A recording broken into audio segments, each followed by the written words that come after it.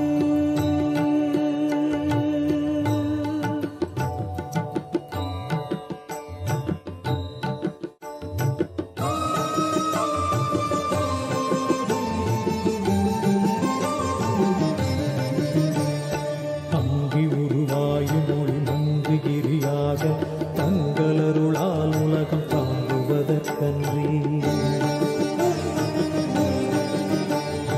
இங்குறைவன் சித்தனென என்றும் எனதுள்ளே பொங்கி ஒளிரும் புகைப்பல் போகமொடு என்றுள்ளே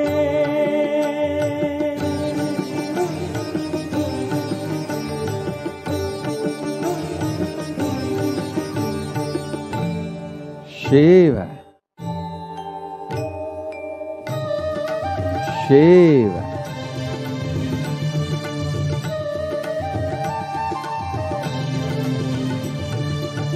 Shiva, உலகும் தகையவியலால் புல்லாவினைகள் குணமாம் புகலீது இல்லாத Shiva, எது கண்ணுறலா Shiva, அருணாச்சலமாம் இதுவே எல்லாரும் Shiva, அருணாச்சலமாம் இதுவே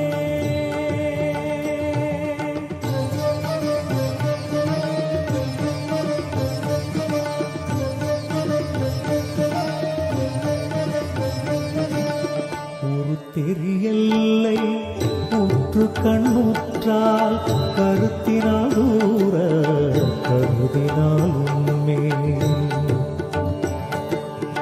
வருத்தமுறாது வராத வேதாந்த அறுத்த விஞ்ஞானம் ஆர்க்கும் உண்டாமே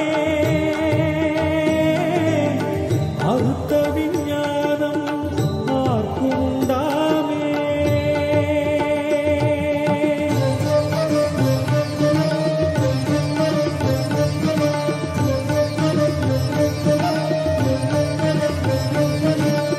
யோசனை மூன்றாம் இத்தலவாசற்கு ஆசருதி கையாதியின்றியுமின்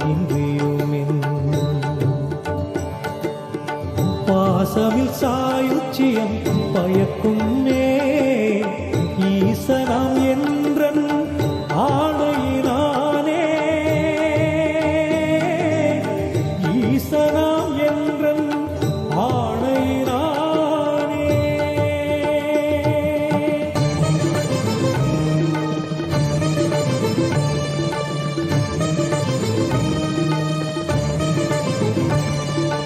என்றுமே அறவோர் அன்பர்க்கு இருப்பிடம் இத்தலம்தான் ஒன்றுவார் பிறப்பின்னாமுன் உண்மைய கண்ணோய் துன்னி ஒன்று ராதி மொழியும் தீயோர் முரம் ஒரு கணத்திங்கங்கி குன்றுரு அருணை ஈசன் கோபவெந்தழல் விராது குன்றுரு அருணை ஈசன் கோபவெந்தழல் விராது குன்றுரு அருணை ஈசன் கோபவெந்தழல் விராது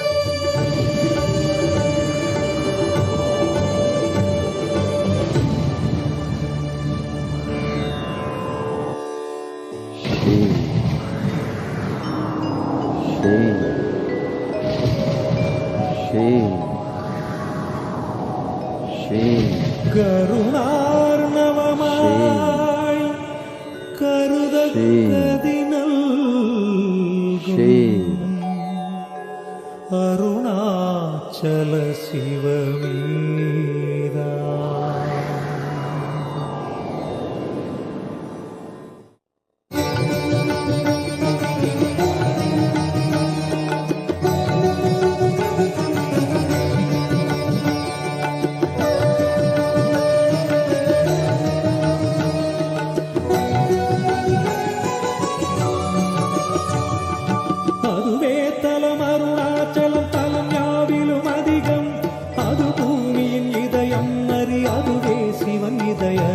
பதியாம் ஒரு மருமத்தலம் பதியாம் அவன் அதிலே பதிவானொளி மலையாய் நிதம் அருணாச்சலமெனவே.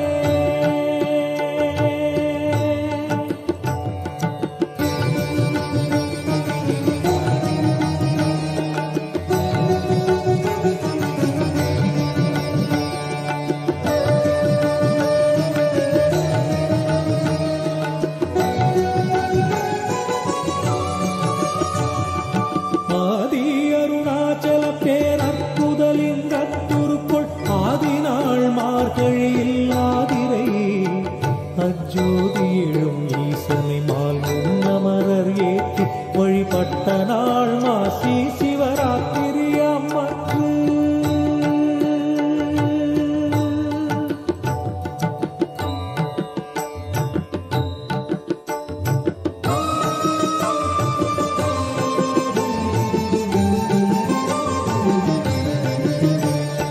அங்கி உருவாயும் மொழி நங்குகிரியாக தங்களருளால் உலகம் தாங்குவதற்கன்றி இங்குறைவன் சித்தனென என்றும் எனதுள்ளே பொங்கி ஒளிரும் புகைப்பல் போகமொடு என்றுள்ளே.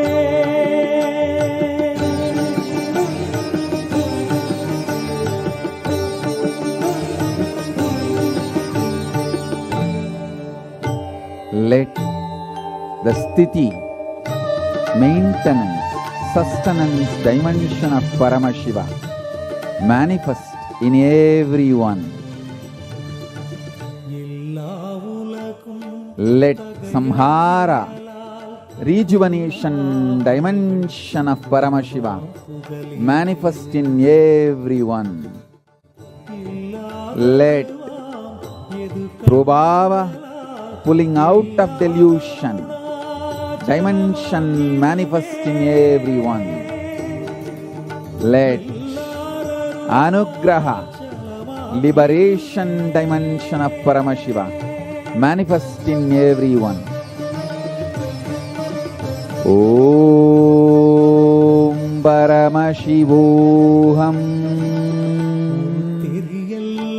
Shiva Shiva Shiva Shiva Shiva வருத்தமுறாது வராத வேதாந்த அறுத்த விஞ்ஞானம் ஆர்க்கும் உண்டாமே. அறுத்த விஞ்ஞானம் ஆர்க்கும் உண்டாமே. Shiva Shiva Shiva Shiva மூன்றாம் இத்தலவாக்கு Shiva ஆசருதி கையாதியின்றியுமின் பாசமில் சாயுச்சியம் பயக்குமே ஈசனாம் என்றன் ஆணையினானே. Shiva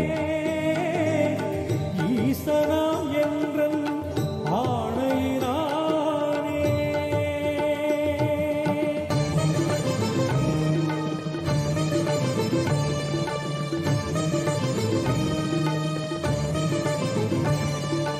என்றுமே அறவோதன்பர்க்கு இருப்பிடம் இத்தலம்தான் ஒன்றுவார் பிறப்பின்னாமுன் உண்மைய பன்னோய் துன்னி ஒன்று ராது மொழியும் தீயோர் முரண் ஒரு கணத்திங்கங்கி குன்று அருளை ஈசன் கோபவெந்தழல் விடாது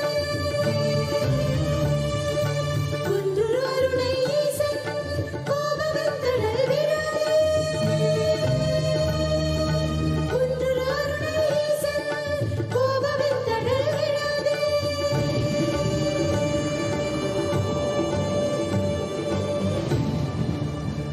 Let the space of Paramashiva, Parameshwara, manifest in everyone.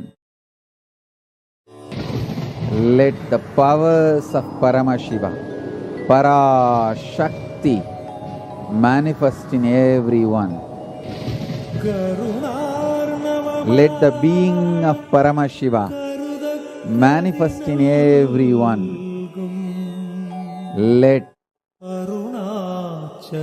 the super consciousness of Paramashiva manifest in everyone.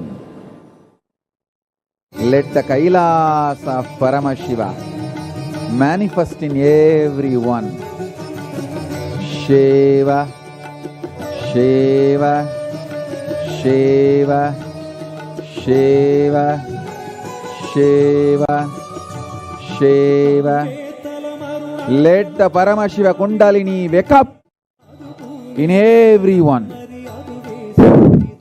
Shiva, Shiva, Shiva, Shiva, Shiva.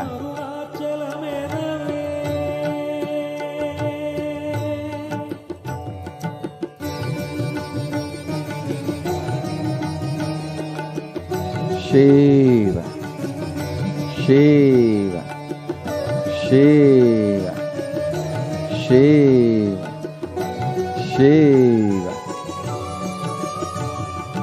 ஆதி அருணாச்சல பேரற்புதலிங்கத்துருக்குள் ஆதிநாள் மார்கழியில் ஆதிரை அஜோதி எழும் ஈசனை மால் முன்னமரர் ஏற்றி வழிபட்ட நாள் மாசி சிவராத்திரி அம்மற்று.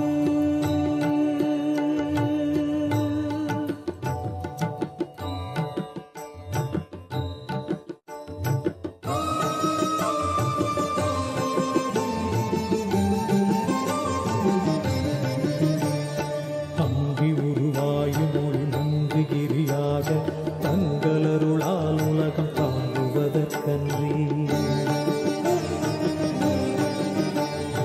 இங்குறைவன் சித்தனென என்றும் எனதுள்ளே பொங்கி ஒளிரும் புகைப்பல் போகமொடு என்றுள்ளே.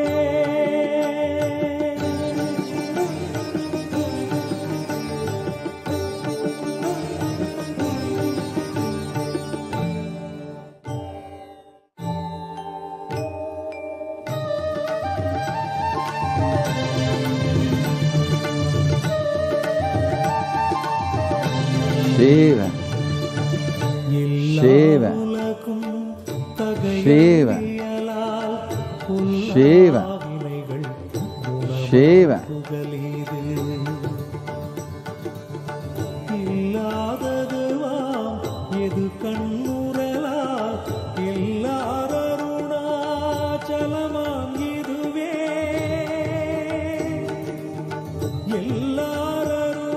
எல்லாரருணாச்சலமாம் இதுவே.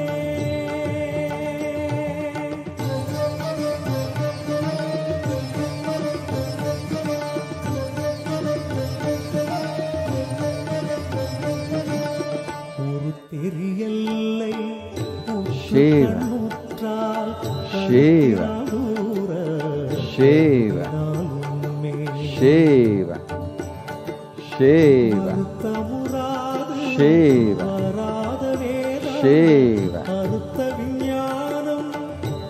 Let Paramashiva's Kailasa, by the grace of Paramashiva, Ganapati, Nandi, all the gods and goddesses of Kailasa, open for everyone.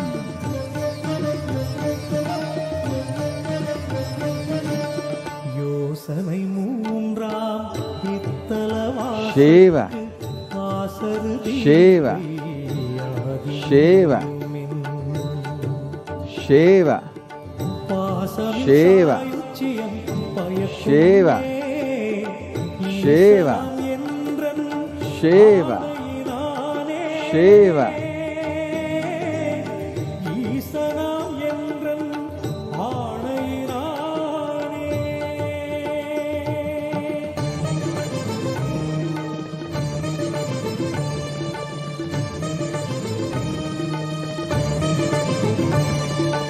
என்றுமே அறவோர் அன்பர்க்கு இருப்பிடம் இத்தலம்தான் ஒன்றுவார் பிறக்கின்னாமுன் உண்மைய பன்னோய் குன்னி ஒன்று ராது மொழியும் தீயோர் முரண் ஒரு கடத்திங்கங்கி குன்று அருணை ஈசன் கோபவெந்தழல் விராது